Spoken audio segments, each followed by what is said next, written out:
Welcome back. My special guest this week is Sierra Leone's Education Minister, David Moinina Senge. His country's decision to lift a decade-old ban on allowing pregnant girls in school did not come easy. It required someone to have the courage to speak up, speak out, and persuade the president to change his views and his policies. That's how Senge played an instrumental role in Sierra Leone's shift to include pregnant girls in the classroom and give them an equal chance to succeed. Now he's written a book about that experience. It's part parable, part practical guide to changing the systems that perpetuate exclusion in everyday life. And like all roadmaps, David Senge's begins at home. Now, you are Sierra Leone's basic education minister, which means, of course, you oversee the country's public schools. You are the country's chief innovation officer. You're a recording artist, a clothing designer, an inventor, and, of course, an author. We'll talk about your book a little later on. How would you describe yourself, given all these many hats that you wear or have worn? I will describe myself as somebody who wants to make the world better. I like to work on things that bring other people in. I grew up with my parents having 20, 30, and at some point during the war, 50, 60 people who live in our house. What I grew up considering as brother and sister was beyond who was just my biological siblings. But you have all of these people who your parents are taking care of, who you're living and growing up together with. But I also like to play. I play a lot, whether it's football or the guitar or just working with some people to design new clothes or coming up with new rap lyrics. And for me, that collaboration really is a driver for what I do and what I enjoy. So I think it's the play and freedom to play and create. But ultimately, it's working on things that bring other people along. And inclusion has been central to what I do. You mentioned war. From what you saw as a child growing up in your country, how did that shape and change you? You know, I remember very vividly a very specific example where we were running. Our community had been attacked and we were going someplace, and I saw children. There were children who were child soldiers, and I remember being interrogated by them, or my parents being interrogated by them, and actively thinking that I would want to work for a Sierra Leone where my children or where no other child has to do what these kids were doing. That stayed with me. And later on, when I was a teenager, I saw people who were amputees and victims, and I had a conversation with them. And I remember knowing that they did not use their prosthesis because it was uncomfortable, even though it was free. And that shaped my desire to want to work on prosthetics and do something that was better for them, such that they could be good citizens and contribute back into society. So my background definitely was shaped by that. But I do think my home, my community, as you said, my parents, the people in my neighborhood, my friends, definitely shaped who I ended up becoming. And this continues to grow. And it's important that people realize that we are not just ourselves. We don't just come out of nothing, out of thin air, but rather we come from the communities that we are part of.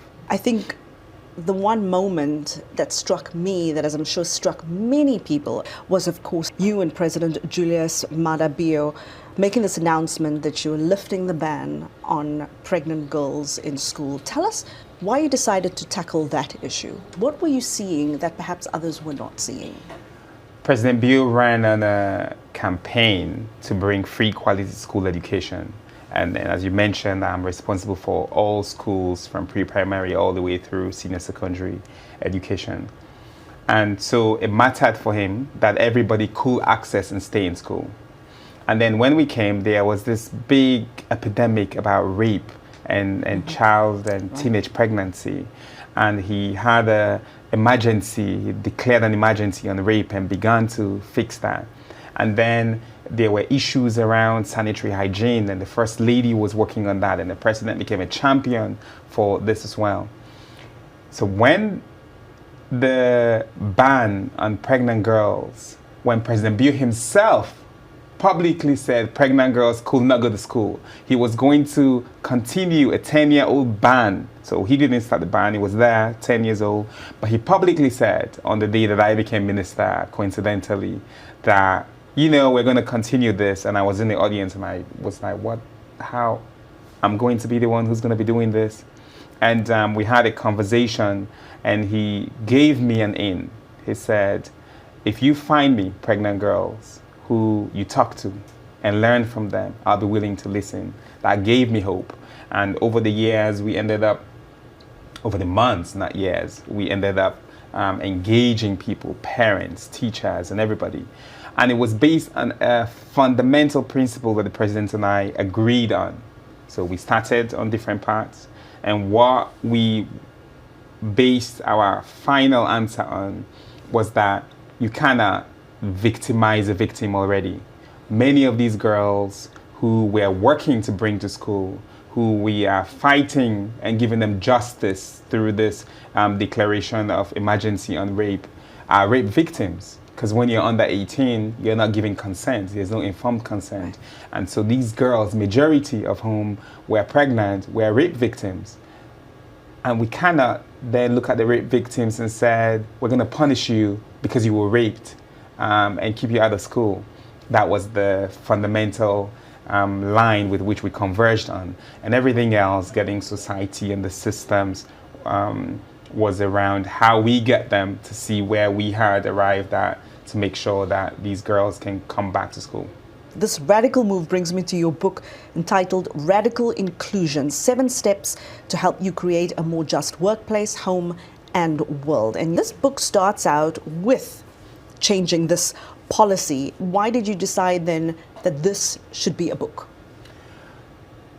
It ultimately is a book that I use regularly in my line of work. After going through these steps, these 7 steps that I present in the book, I found myself coming back to it repeatedly.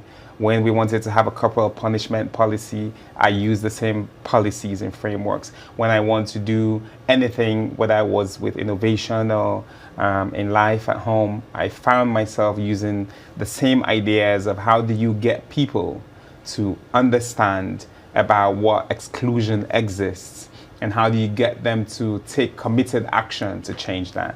And so I wrote it because I do use it, but I realize that as policymakers, we often don't have a framework with which we can implement our work, and we need it because people come as policymakers, whether they are ministers or heads of organizations, and we assume that they must know ways in which they can bring transformational change and leadership, but that's not obvious. And I hope that this book does address some of that.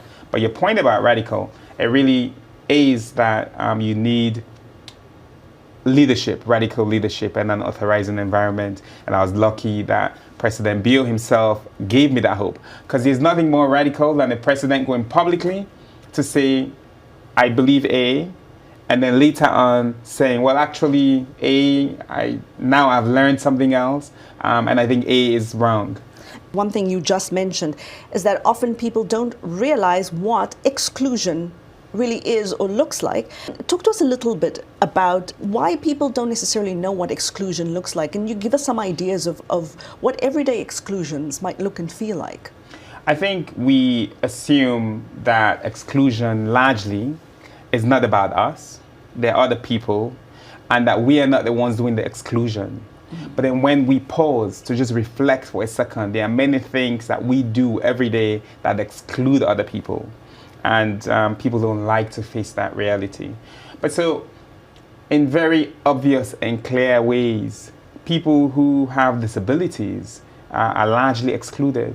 And this, it doesn't matter how powerful you are. And I do reference the Queen of England, Yes. well-known figure, liked by many. In her final year, her brain was still very cogent. And her state opening of Parliament in the UK, she couldn't give it. Instead, the British people took her crown and put her crown on the stool and had her son give the speech. Why? Because of mobility issues. Because many people suggested that it was because she would be in a wheelchair. Sadly, we live in a world where people think when people have disabilities, they cannot be their full selves in that way.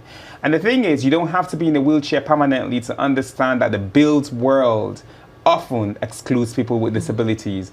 And the only thing, you go running, you're a great person, physical, healthy, you sprain your leg and it's in a brace, and then suddenly you begin to say, this crutch is terrible. I can't even go up the stairs of my office. Is so Who designed true. this? Yes. And until we realize that when we think about exclusion, it's not about other people. We can all be affected by exclusion, some more than others, some more frequently than others. Women largely around the world, certainly in this country, in Africa, are often excluded. People of color are often excluded, minority groups, but any one of us could be at any point in time.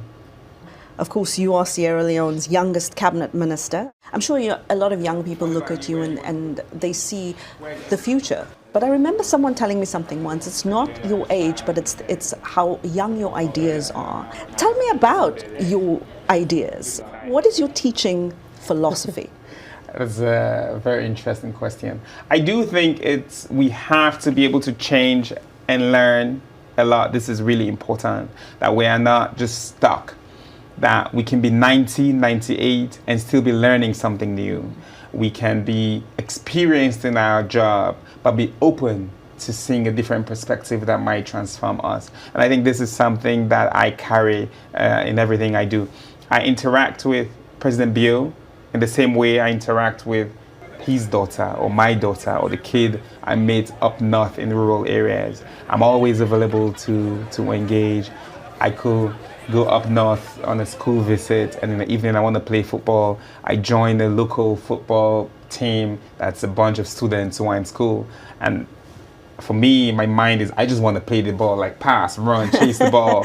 And these kids maybe are thinking crazy that they're playing football with the minister. Maybe they don't want to tackle the minister that's cool too much. To be able to play with the minister. But this is all wonderful to see. It is wonderful to learn about. And I want to say to you, congratulations. Radical Inclusion, 7 steps to help you create a more just workplace, home and world. This is a book by Sierra Leone's Minister of Basic Education, David Moinina Senge. Minister Senge, thank you for coming here and thank you for your time. Thank you very much. This has been a real pleasure.